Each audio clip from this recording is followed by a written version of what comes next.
নমস্কার, people's voice নিউজে আপনাদের সবাইকে স্বাগত।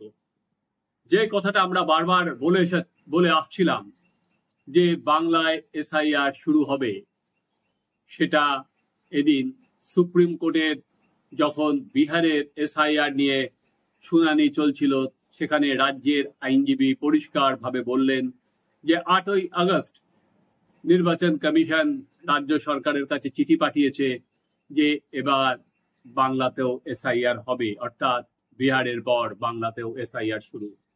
এখনো পর্যন্ত জানা যায়নি ঠিক ডেটটা কবে থেকে শুরু হবে, তবে আমাদের যেটা বারবার দেখবেন আমাদের ভিডিওতে আমি বারবার করে বলেছি, যেটা আমাদের কাছে যা খবর ছিল 1 সেপ্টেম্বর থেকে এসআইআর এর কাজ বাংলায় শুরু হবে।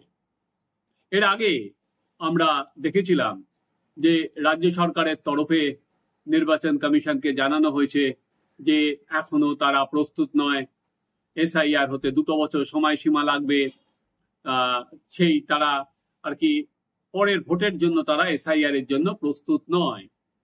এদিন আদালতেও কিন্তু রাজ্যের আইনজীবী তিনি কিন্তু সেই যুক্তি তুলে ধরেছেন যে রাজ্য সরকারের সঙ্গে কোনো রকম পরামর্শ না করে একতরফাভাবে এই এসআইআর এর কথা জানানো হয়েছে। কিন্তু যে এসআইআর এখানে এই নিবিড় যে ভোটার তালিকা সংশোধনের কাজ যদি এগিয়ে নিয়ে যেতে হয়, তাহলে রাজ্য সরকারের যারা কর্মচারী আছেন তাদের মাধ্যমেই করতে হবে। কিন্তু রাজ্য সরকারের সঙ্গে কোনো রকম সলাহ পরামর্শ তারা কিছুই করেনি। তো সুপ্রিম কোর্ট এখনো পর্যন্ত কিন্তু সে বিষয়ে কোনো কথা বলেনি যে রাজ্য সরকারের সঙ্গে কেন পরামর্শ করা হয়নি বা কিছু, সেটা জানানো হয়নি, বা রাজ্য সরকারের সঙ্গে পরামর্শ করতে নির্বাচন কমিশন বাধ্য, সেরকমও কোনো পর্যবেক্ষণ রাখেনি। মুদ্রা কথা হলো যে এসআইআর বিহারের পর এবার বাংলাতেও চালু হবে। দেখুন, বিহারে এসআইআর নিয়ে এখনো পর্যন্ত বলা যেতে পারে নির্বাচন কমিশন ও অন্যান্য এসআইআর নিয়ে সংঘাত চরমে উঠেছে ইন্ডিয়া জোটের দলগুলোর সঙ্গে নির্বাচন কমিশনে। সেখানে রাহুল গান্ধী বা এরা বারবার করে বলছে এসআইআর বাপাস লো, এসআইআর বাপাস লো। সেখানে তৃণমূল কংগ্রেসও দেখলাম ভোট চুরির প্ল্যাকার্ড নিয়ে নেমেছে। কিন্তু সুপ্রিম কোর্ট কিন্তু কোনো সময় বলেনি যে এসআইআর করা চলবে না। এই আবহে এ রাজ্যেও এসআইআর শুরু হবে, এবং ইতিমধ্যেই আমরা জানি যে এসআইআর শুরু হওয়ার আগেই রাজ্য সরকার এবং নির্বাচন কমিশনের সংঘাত চরম পর্যায়ে পৌঁছেছে। মুখ্য সচিবকে পর্যন্ত ডেকে পাঠিয়েছে নির্বাচন কমিশনার। আজ যখন আমরা আজকে এই ভিডিও করছি, সেদিনই মুখ্য সচিব দিল্লিতে গেছেন এবং তাদের সঙ্গে বৈঠকও হবে। তো বৈঠকের কি নির্যাস আমরা পরবর্তীকালে নিয়ে আসব। মুখ্যমন্ত্রী ইতিমধ্যে বলেছেন বিএলওরা কোনো নাম কাটতে পারবে না। আমরা যারা বিএলও, যারা প্রধান শিক্ষক আছেন, তারা বলেছেন মুখ্যমন্ত্রী হুমকি দিচ্ছেন, আমরা এখানে কাজ করতে পারছি না। অভিষেক বন্দ্যোপাধ্যায় বলেছেন একটা নাম কাটা গেলে আমরা নির্বাচন কমিশনের কয়েক লক্ষ লোক নিয়ে আমরা ঘেরাও করব, হুমকি দিয়েছেন। মুখ্যমন্ত্রী বলছেন নির্বাচন কমিশন ঘেরাও করব। আবার উল্টো দিকে নির্বাচন কমিশন পরিষ্কার ভাষায় বলে দিয়েছে যে 4 জন সরকারি আধিকারিককে সাসপেন্ড করতে হবে, তাদের বিরুদ্ধে এফআইআর করতে হবেই। যেটা যদি মান্যতা না দেওয়া হয়, সেক্ষেত্রে কিন্তু মুখ্য সচিবের বিরুদ্ধেও ব্যবস্থা হওয়ার সম্ভাবনা আছে।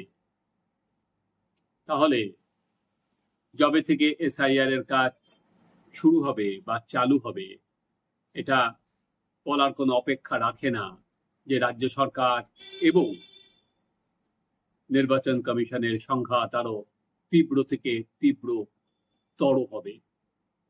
এবং এই জায়গায় দাঁড়িয়ে যদি রাজ্য সরকারের সঙ্গে সাপোর্ট না পাওয়া যায়, তাহলে কিন্তু পরিস্থিতি অন্যরকম দাঁড়াবে।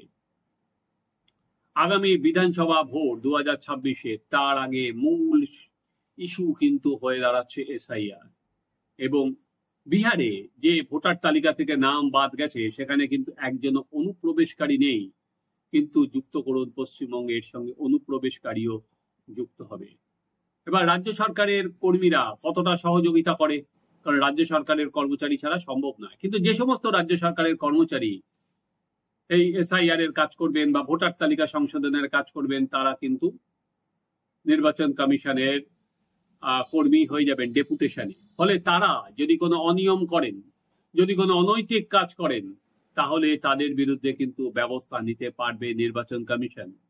সেটা ইতিমধ্যেই তারা 4জন ইআরও ও এই ইআরওর বিরুদ্ধে যে কঠোর ব্যবস্থা নেওয়ার কথা বলে তারা বুঝিয়ে দিয়েছেন। তাই শুধুমাত্র তৃণমূল কংগ্রেস যদি রাজনৈতিকভাবে আক্রমণটাকে নিয়ে যেতে পারে, তাহলে তাদের মতো করে তাতে কিন্তু কোনো বলা যেতে পারে চিড়ে ভিজবে না। তারা বলতে পারে, যেটা অলরেডি তৃণমূল কংগ্রেস বলতে শুরু করেছে, দেখো তৃণমূলকে হারানোর জন্য এটা হচ্ছে। কারণ মমতা বন্দ্যোপাধ্যায় যখন বিহারে এসআইআর এর কাজ শুরু হয়েছিল, তখনই তিনি বলেছিলেন আসল টার্গেট বাংলা, এরা বাংলাকে এভাবে দখল করতে চায়। সে তো রাজনৈতিক স্লোগান, সে তো রাজনৈতিক ভাবে বলতে হচ্ছে। কিন্তু এসআইআর এর কাজ শুরু হলে যে নাম বাদ যাবে, সেখানে যদি পদে পদে বাধা আসতে শুরু করে, বিএলওদের কাজে বাধা আসতে শুরু করে, তাহলে পরিস্থিতি কিন্তু জটিল থেকে জটিলতর হবে। ইতিমধ্যে এদিন বিজেপি নেতা অনুরাগ ঠাকুর অভিযোগ করেছেন যে ডায়মন্ড হারবারের অভিষেক বন্দ্যোপাধ্যায়ের কেন্দ্রে গত 4 বছরে 15% ভোটার বেড়েছে।